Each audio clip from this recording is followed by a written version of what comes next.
Welcome back to Too Late My Ass, the reinvention podcast for those of you who are done behaving, done shrinking, and maybe done playing supporting roles in your own damn life. I'm Fay Chapple, and today we're talking about something that every brilliant, exhausted person knows. They know it in their bones. It's simple. You've outgrown your old life, but you're still auditioning for it, right? Because today is a retirement party of sorts, right? It's the version of you who kept everyone else comfortable while quietly suffocating your own potential.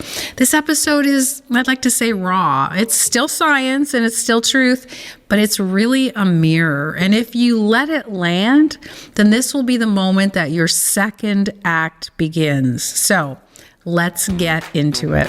Ever feel like life passed you by while you were being responsible?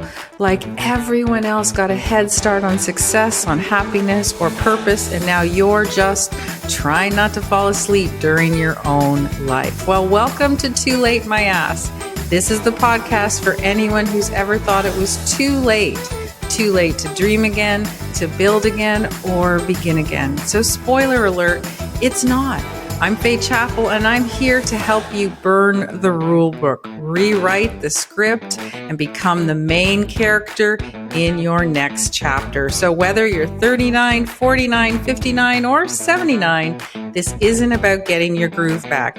It's about finally giving yourself permission to freaking exist exactly as you are. So hit subscribe, tell that inner critic to take several seats, and let's make this your comeback era, because too late, my ass. Let me start with a sentence that you might not love. This year didn't break you. It revealed that your identity had simply expired. You're not tired because life is hard. You're probably tired because you're dragging around a version of yourself that you no longer are.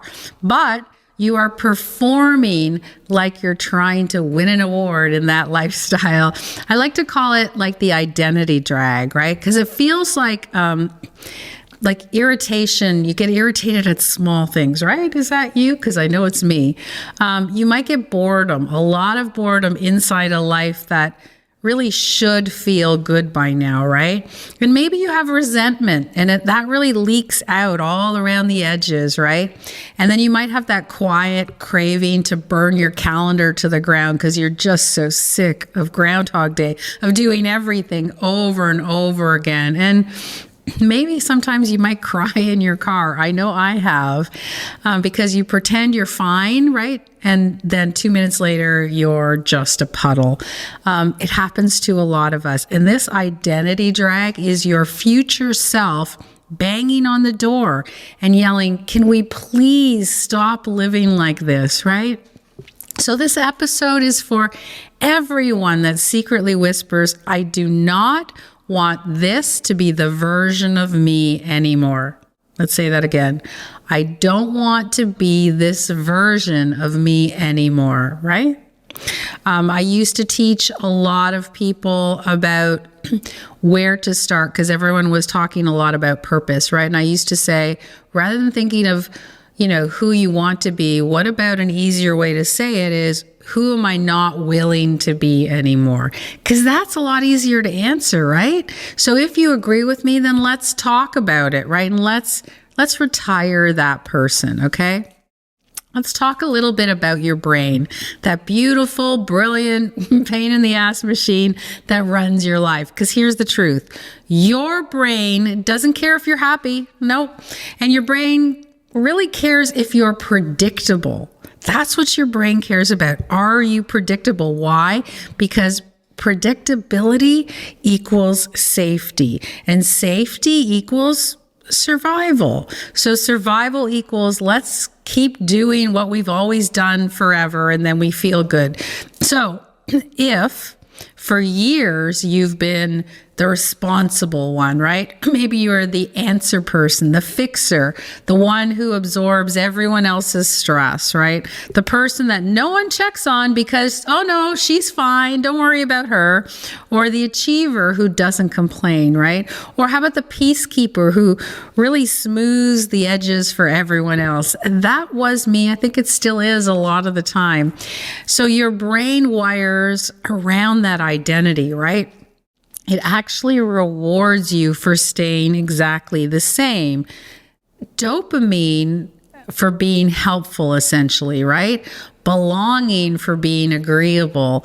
Predictability for not disrupting the system that you're in. Or maybe it's just safety for choosing the familiar over the truth, right? Over the true way of being able to move forward. So when you start thinking, I want something different, our brain launches a full panic attack, right? Oh God, change is dangerous. Becoming visible is dangerous. Taking up space is dangerous. Let's just stay exhausted, but really consistent. This is why you feel resistance, not because the desire is wrong. It's because your nervous system has not caught up to your evolution, right? You are not scared of change, right? You're not scared of it. You're scared of losing the identity that once protected you. Here's the twist. Your old identity is now the thing that is holding you back. This is where burnout comes in, right?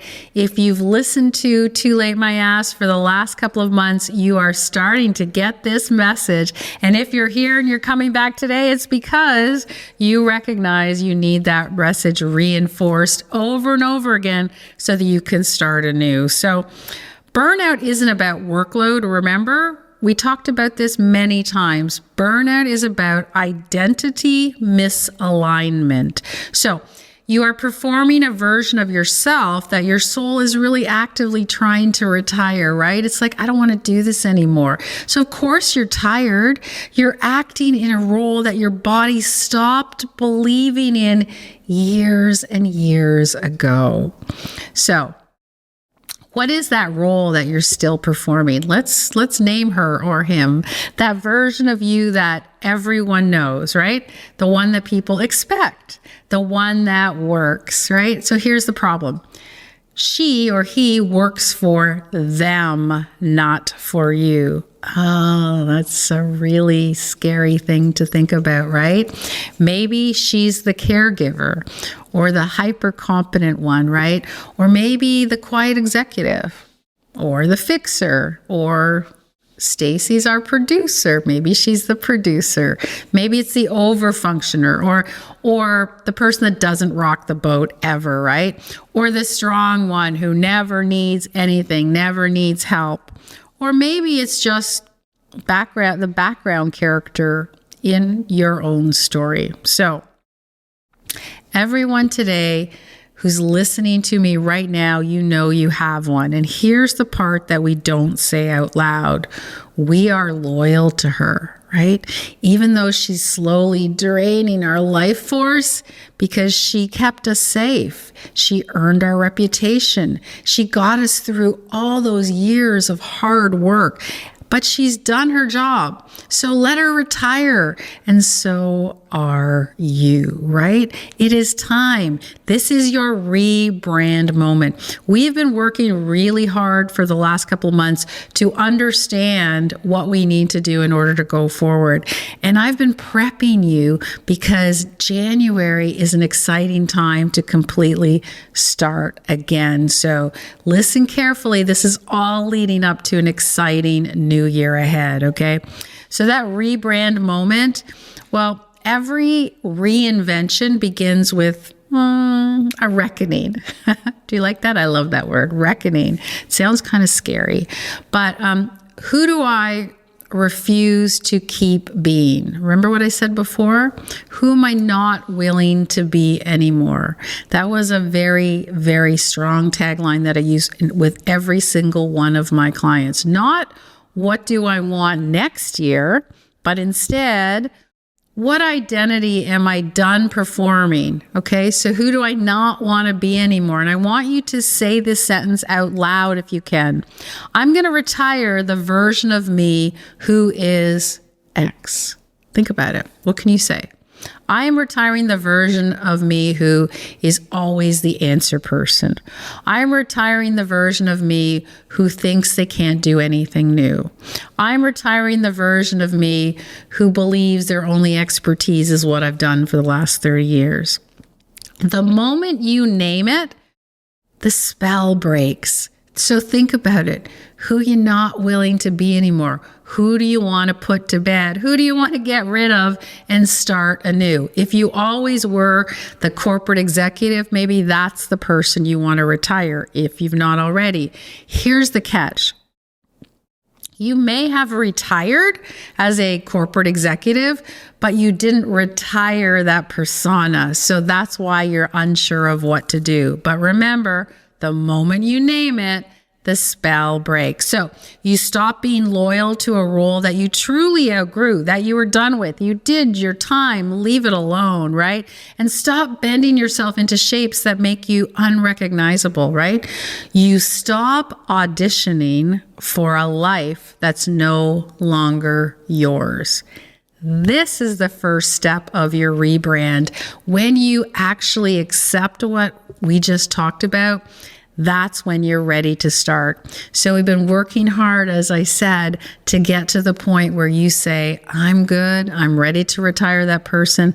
I'm going to start from scratch, even if I don't know what that is. So let's drop that framework into the TLMA identity reinvention model, okay? And there are really 5 stages. One is awareness, right? Remember, we've been working through all these. You realize you're miserable in ways you can't explain. Your life actually looks fine, right? It looks great. For everybody else looking in, you look fine, but you feel nothing, which is almost worse, right? This is the moment that your identity expires, right? You have to be aware that you don't feel anything anymore. It isn't retirement or changing careers isn't what they showed you in the movies. So you got awareness. That's number 1. Number 2 is we move into disruption, right? So your brain fights you. You have your habits. You're clinging to your old habits. Your old identity panics, right? Your nervous system kind of freaks out, and you confuse this with failure, but it's not. It's just outdated wiring, right? So you have awareness, and then there's disruption because you're like, oh no, your body, your mind everything's saying what's going on. So you move into 3, which is really experimentation, right? This is where your rebrand for your life, it's not necessarily for your business, where it actually happens. So one tiny uncomfortable behavior at a time. At TLMA, we're all about tiny little steps, right, that lead to bigger change. So a tiny step, your experimentation could be saying no. It's a simple one. Maybe once during this week, you'll say no. And for a lot of us, we never say no. So it's a good start. 2, tell the truth. Are you always doing little white lies because you're afraid of offending somebody? Well, this time, tell the truth. Don't be mean. Just tell the truth. Maybe the truth is simply that when somebody asks you to come out to go to coffee or whatever, you just don't want to go, and just say, sorry, I'm just not feeling up to it today. I don't feel like it. I don't feel like company. That's telling the truth. I say it all the time, right? Stacy, my producer, I say it all the time. I just don't want to talk to anyone today. Update your bio. There's a little step. Update your bio. Don't keep your bio on LinkedIn saying that you still are senior manager somewhere when you're not. Because that's not who you are anymore. And the longer you hold on to it, the harder it is to change. Okay? Show your actual personality. Have you ever done this? I remember going for a job interview that I really wasn't interested in going back to corporate. And I told them everything that I did on the side. So I'm a feng shui master. I'm a yoga practitioner. I'm a meditation teacher, all the woo-woo sciences. And I was trying to get them to not hire me, right? I was showing them my actual personality. But in fact, they thought that was better. They actually thought, this is great. I can see everything that there is about you. So think about showing your actual personality, right? Another tiny step could be not fixing someone else's chaos. How many of us do that, right? Are you the person that fixes everyone, right? Anyone has a problem, they come to you. It's usually your family, your children, or your parents. So for once, just say, you know what? Why don't you let someone else fix it, right? And let's think about a little step.